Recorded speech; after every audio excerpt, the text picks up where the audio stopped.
Bawal pumasok, sa labas lang. Muslim ang pwedeng pumasok.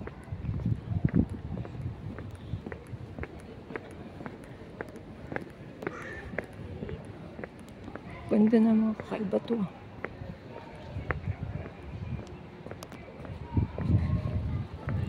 Ang simbahan ng mga Arab ay parang doon mo mararamdaman yung Jerusalem. Mahuli nga talaga siguro ito. Sana makapasok sa loob yan eh.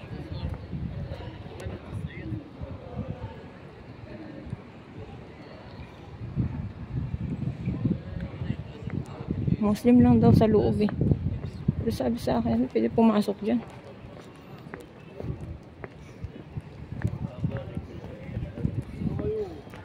Ang good. Ang laki ng puno. Itong old tree.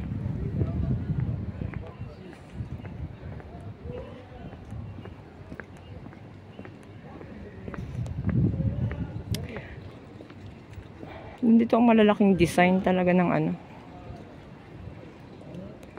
Laki ng punong ito. Kailangan ko ng bilisan. Alas 3 daw eh.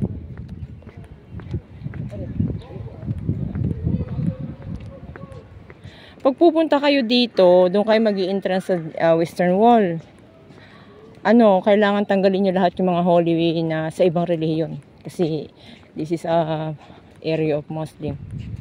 Bawal ng rosaryo, bawal yung mga any religious na mga superstitious na mga Chinese, bawal. Iiwan sa locker. Kaya kung pang ipupunta dito, huwag muna kayong mamili.